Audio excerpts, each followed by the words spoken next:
दोस्ती। कहा जाता है कि दोस्ती दुनिया का सबसे बड़ा अनमोल खजाना है, या जिसके पास हो उसे दुनिया की कोई ताकत हरा नहीं सकती। दोस्ती भी प्यार की तरह ही होती है, अगर यह दिल से जुड़ी हो तो फिर उसे दुनिया की कोई चीज हरा नहीं सकती, ना ही खत्म कर सकती है। प्यार के बाद दोस्ती या प्यार से पहले दोस्ती आती है, यह तो एक अलग बात है, पर आप जिसको ज्यादा महत्व देते हैं वही पहले है। मैं ऐसा ही मानता हूं, बल्कि कोई भी रिश्ता वही पहले है जिसे आप महत्व देना चाहते हो या देते हैं। फिलहाल मैं दोस्ती पर सुना रहा हूं, तो बाकियों की कहानी फिर कभी। दोस्ती एक ऐसा रिश्ता है जिसे आप खुद बनाते हैं, खुद आगे भी बढ़ाते हैं और खुद मिटा भी देते हैं। अब दोस्ती जरूरी नहीं तभी पक्की हो जब आप हमउम्र हो, यह किसी से भी हो सकती है, कभी भी हो सकती है। यह कहानी भी दो दोस्तों की है। पहले मैं दोनों के बारे में थोड़ा आपको बता देता हूँ। सुधीर, ना काम करने की टेंशन और ना काम करने का फिक्र। माँ बाप ने बहुत पैसा छोड़ रखा है, और सही बात यह है कि इन्हें काम करके कमाने खाने की थोड़ी कम आदत है और मेहनत भी नहीं होती। तो जो भी पैसा माँ बाप ने कमाया है उसे ही इस्तेमाल करके अपना जीवन हंसी खुशी निकाल रहा है। दूसरा, रघु पढ़ा लिखा पर कोई नौकरी देने को तैयार नहीं। माँ बाप दोनों ही गुजर चुके हैं और जिंदगी से लड़ने के लिए छोड़ गए रघु को। इन दोनों की दोस्ती की भी अजीब कहानी है। इन दोनों की दोस्ती एक सिग्नल पर हुई थी। जब एक बार सुधीर अपनी कार से रात को ज्यादा पीकर सिग्नल पर ही सो गया था, तब रघु ने उसे होश दिलाया। उसी दिन से ही सुधीर जब भी उस सिग्नल से गुजरता तो रघु से मिलकर जाता था। ऐसे इनकी दोस्ती ना जाने जान से प्यारी कब हो गई पता ही नहीं चला। अब आपके दिमाग में ज्यादातर यह सवाल होगा, यह रघु ज्यादातर सिग्नल पर ही क्यों मिलता है? अरे भाई, यह एक भिखारी है जो और 4-5 लोगों के साथ मिलकर यह काम करता है और अपने साथियों का पेट भरता है। एक दिन सुधीर ने रघु से कहा, यार रघु, मैं बहुत दिन से एक बात कहना चाह रहा था तुमसे, सोचा आज कह दूं।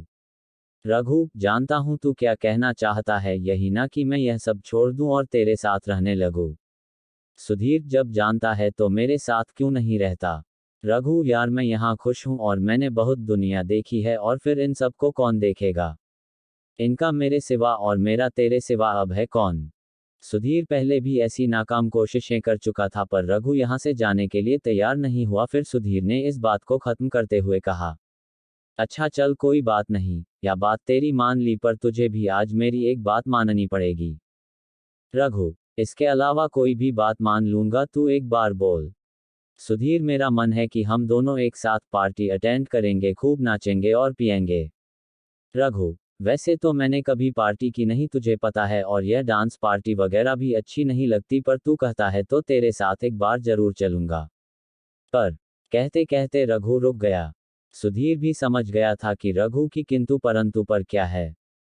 वह बहुत गरीब है और उसके पास ऐसे कपड़े भी नहीं है कि वह उसके साथ पार्टी में जा सके। सुधीर, यार अब पर के पर मत लगा। मुझे भी पता है कि तू क्या सोच रहा है। तू किसी बात की फिक्र मत कर, बाकी सब मुझ पर छोड़ दें। बस फिर क्या था, सुधीर रघु को अगली रात अपने साथ एकदम हीरो बना कर ले गया और दोनों ने वहां खूब धमाल मचाया। रघु ने भी सुधीर के कहने पर थोड़ी पी ली थी और बहक गया था, पर दोनों ने खूब मस्ती की, खूब नाचे। और फिर सुधीर रघु से बोला, चल यार आज तू मेरे साथ चल, वही सो जाना। रघु, नहीं यार, आज मैंने तो बहुत खा पी लिया, पर ना जाने मेरे उन साथियों का क्या हुआ होगा। उन्हें आज भरपेट खाना मिला होगा भी कि नहीं।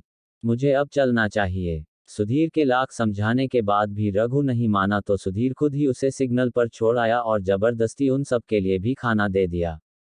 यहाँ रघु ने भी सुधीर की बात मान ली और सबको खाना बांट दिया। ऐसी ही कहानी आगे चलती रही और दोनों की दोस्ती गहरी होती गई। पर एक दिन सुधीर का एक आदमी रघु के पास आया और बोला कि सुधीर की तबीयत अचानक बहुत खराब हो गई है और वह आखिरी स्टेज पर है, उनकी दोनों किडनी खराब हो गई है ज्यादा शराब पीने से।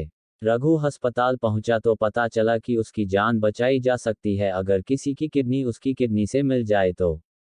रघु के टेस्ट कराने के बाद पता चला कि रघु की किडनी सुधीर की किडनी से मिल रही है और रघु सुधीर के लिए जीवनदान बन सकता है। डॉक्टर से बात करके रघु ने ऑपरेशन की डेट ले ली और सुधीर से मिलने उसके रूम में गया। सुधीर, यार मैं तुझे ही याद कर रहा था, सोचा अगर तुझसे मिले बिना मर गया तो मेरी आत्मा को शांति नहीं मिलेगी। रघु, अब तू ज्यादा मत बोल, तुझे डॉक्टर ने कम बात करने के लिए बोला है और तुझे कुछ नहीं होगा। मैं हूं ना तेरे साथ, तू बिल्कुल भी चिंता मत कर, सब ठीक हो जाएगा। सुधीर, अब कुछ ठीक नहीं होने वाला यार, बहुत देर हो गई। देख कुदरत का खेल, तू इतना पढ़ा लिखा होकर भी क्या कर रहा है और मेरे पास सब कुछ होने के बाद भी मैंने कुछ नहीं किया। रघु, यह सब जाने दे यार और अपना ध्यान रख, तुझे कुछ नहीं होगा। सुधीर, तू आ गया, मुझे चैन मिल गया। मुझे तुम्हें कुछ देना है। उसने अपने तकिए के नीचे से एक लिफाफा निकाला और रघु को दिया। यह रख लो, यह तुम्हारे लिए है। रघु, नहीं, मैं यह नहीं लूंगा। सुधीर, जानता हूं कि तुम बहुत खुददार हो इसलिए पैसे नहीं दे रहा। पढ़ लेना, कुछ लिखा है तुम्हारे लिए। रघु, ठीक है रख लेता हूं, अब तुम आराम करो।